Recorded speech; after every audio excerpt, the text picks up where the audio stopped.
घर पे खुश हैं सब जने एकदम, विद्यालय में खुश हैं सब जने।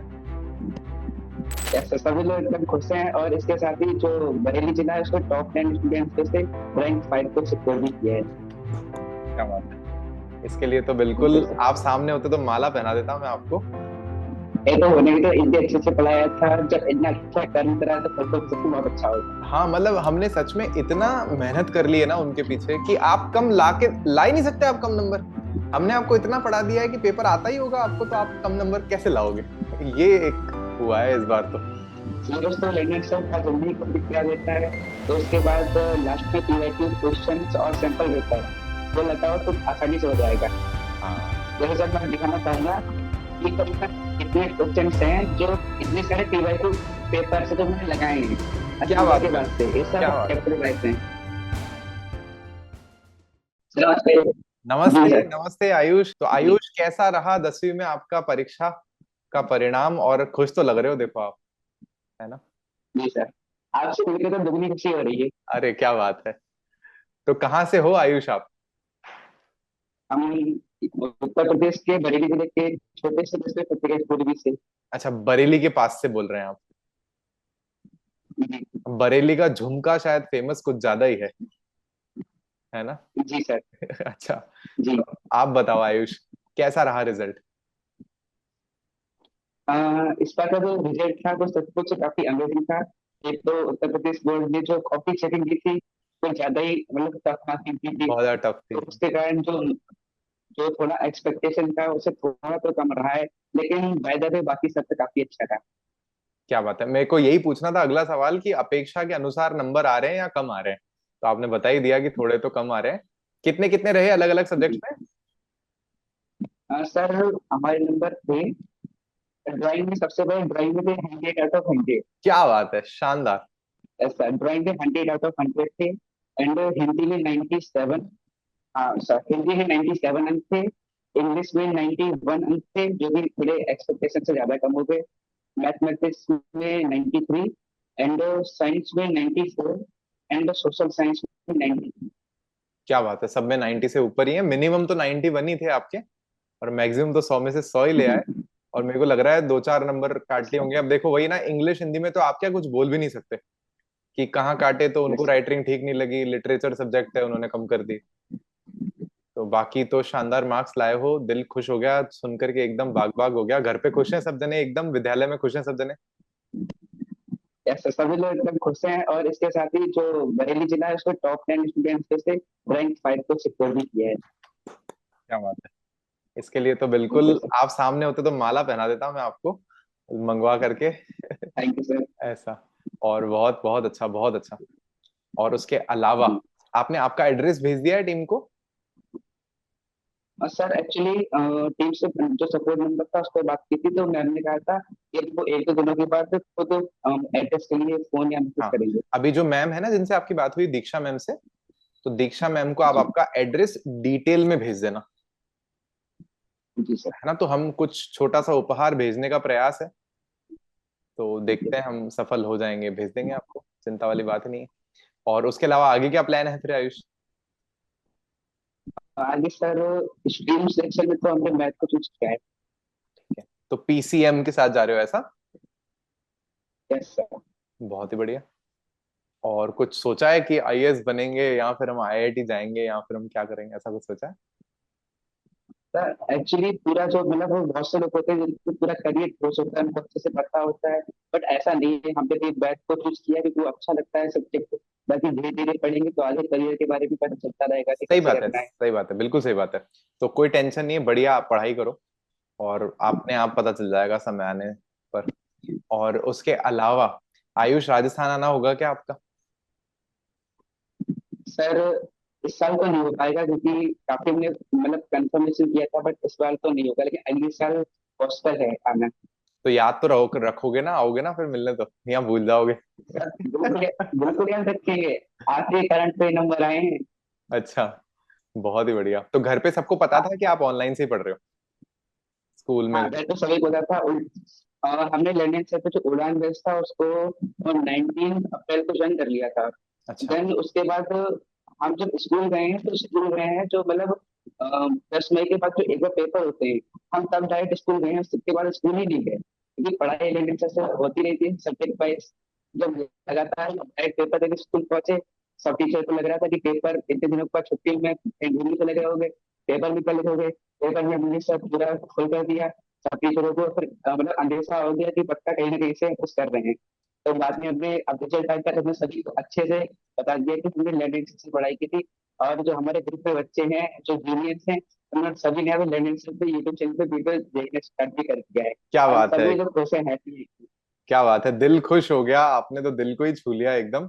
और टीचर्स भी खुश हो गए होंगे फिर तो कोई दिक्कत ही नहीं है। बिल्कुल सर।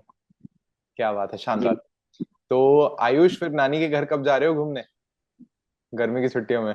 हाँ, अभी थोड़े दिनों की बात, तो अभी तो हमारा एक दूसरा प्लान है, क्योंकि भैया कॉलेज से अभी आए हुए हैं। तो हम्म। फिर उन लोग उनके साथ जैसे मथुरा वृंदावन जाएंगे, क्या उसके बात, बाद लास्ट टाइम पर नानी का कॉलेज जाएंगे। बहुत ही बढ़िया, बहुत ही बढ़िया। मथुरा वृंदावन तो जब मौका मिले तब चले जाना चाहिए, है ना। जी। और इसके अलावा आपको कुछ पूछना है तो आप पूछो, नहीं तो मेरा एक सवाल है। लर्न एंड शेयर के बारे में आपको सबसे अच्छी बात कौन सी लगी? एक, दो भी बता सकते हो, ऐसी कोई दिक्कत नहीं है। लर्निंग से के बारे में जितना बोला जाए उससे उतना कम है, लेकिन अगर एज ए स्टूडेंट एक बार बोली जाए, तो आपको यहाँ पर स्कूल की कमी नहीं होने वाली। क्यों? क्योंकि जैसे स्कूल में एक टाइम टेबल होता है पर्टिकुलर, यहाँ पर टेलीग्राम पर पूरा टाइम टेबल आ जाता है, हम एक टाइम टेबल से बन जाते हैं।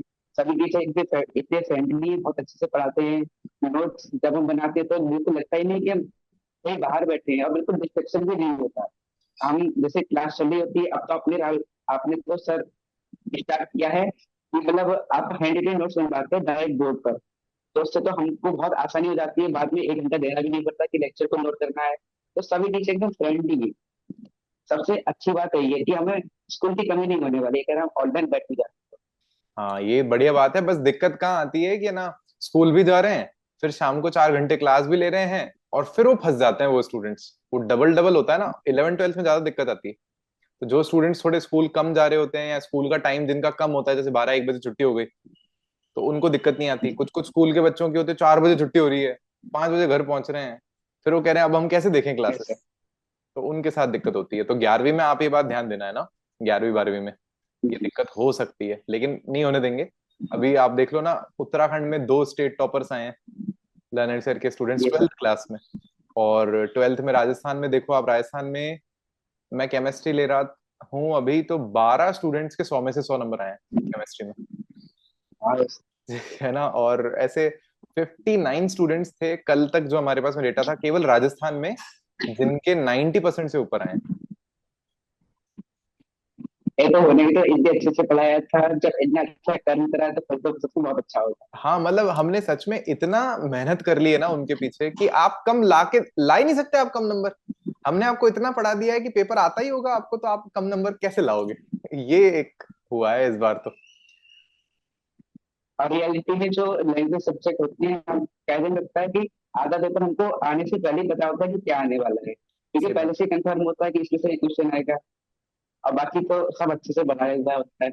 अगर कोई भी शांति से बैठ के पिछले 4 5 साल के पेपर देख लेवे ना, वो खुद ही समझ जाएगा कि क्या जी। आएगा इस बार। ये अच्छा। फिक्स है पहले से। बस बात की एक खासियत ये बात रही कि मतलब जो भी पेपर होते थे ना, हम लोगों को लगता था कि यूपी बोर्ड में जाता थोड़ा आउट ऑफ सिलेबस आ जाता है। इस बार ऐसा बिल्कुल भी नहीं हुआ है, सारे जो क्वेश्चन थे एकदम एनसीईआरटी के थे। हाँ, तो इस बार ये लगभग काफी मतलब अच्छा हुआ। आउट ऑफ सिलेबस अगर आते भी है ना, तो 2 3 क्वेश्चन आते हैं, उससे ज्यादा नहीं आता। हद से 3 4 मार्क्स। 95 मार्क्स तो फिर भी कहीं नहीं जा रहे केवल एनसीईआरटी पढ़ने से। है ना। वो भी क्यों? यस क्योंकि सर। पुराना वो किताबें वहां चलती थी, तो टीचर जो पेपर बनाने हैं, उन्होंने पुराने वाले 1 2 क्वेश्चन डाल दिए, उनको दिमाग में थे, उन्होंने डाल दिए। तो उस चक्कर में होता है, बाकी अदरवाइज ये चीज भी नहीं होती। अच्छा, उसके अलावा आयुष, आप जो दूसरे विद्यार्थी हैं उनको क्या सुझाव देना चाहोगे? क्या, वैसे तो बहुत जैसे कुछ बाकी तो मैं में बोल सकता हूँ। 10th में जैसे यूपी बोर्ड में अब जो स्टूडेंट्स पढ़ेंगे, वो क्या गलती नहीं करें और कैसे पढ़ें, ये क्या सुझाव दोगे आप? सबसे पहला सुझाव तो ये रहेगा कि जैसे आपने सपोज करो उड़ान बैच परचेज किया, तो मैं तो बोलूंगा कि शुरुआत के जो 2 दिन होते हैं आप कोई लेक्चर ना लो। 2 दिन है ना, आप एक कॉपी लेके बैठ जाओ, अच्छे से चेक करो कि हमें कितना कंटेंट दे रखा है, किस हिसाब से दे रखा है। क्योंकि एक बात मैंने मतलब बाद में नोटिस की थी कि पहले ऐसा करना चाहिए था। पहले क्या होता है, हम लोग लेक्चर लेने लग जाते हैं, उसके बाद जैसे आप बताते रहते हैं कि पीवाईक्यू करना है, जब पीवाईक्यू करने जाते हैं तो पता चलता है कि एमसीक्यू भी दे रखे हैं, जब एमसीक्यू करते हैं तो लगता है कि और भी क्वेश्चन दे रखे हैं। तो शुरुआत के 2 दिन रहता है, हमें चैप्टर वाइज अपनी स्ट्रेटेजी बनानी चाहिए, जिससे कि हमको पता रहे कि हमको कितना कंटेंट करना है, चैप्टर वाइज कैसे करना है, और रिवीजन करने के बाद पीवाईक्यू एमसीक्यू लगाना है।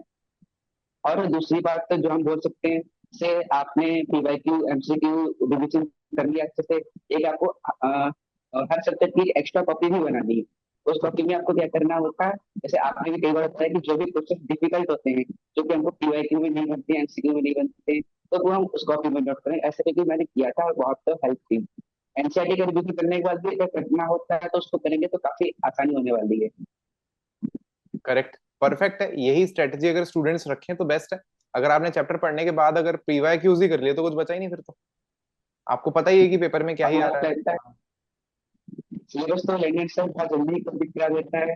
तो उसके बाद लास्ट में पीवाईक्यू क्वेश्चंस और सैंपल पेपर वो लगाओ तो आसानी से हो जाएगा। हाँ, जैसे सर मैं दिखाना चाहूंगा कि करीबन इतने क्वेश्चंस हैं जो इतने सारे पीवाईक्यू पेपर से जो मैंने लगाए हैं क्या अक्टूबर बात के कर बाद रहे हैं, से, ये सब क्या बात, चैप्टर वाइज हैं। शानदार ये सब शानदार, पीवाईक्यू पेपर से हमने लगाए हैं, बहुत इससे ही काफी बढ़िया। आसानी हुई।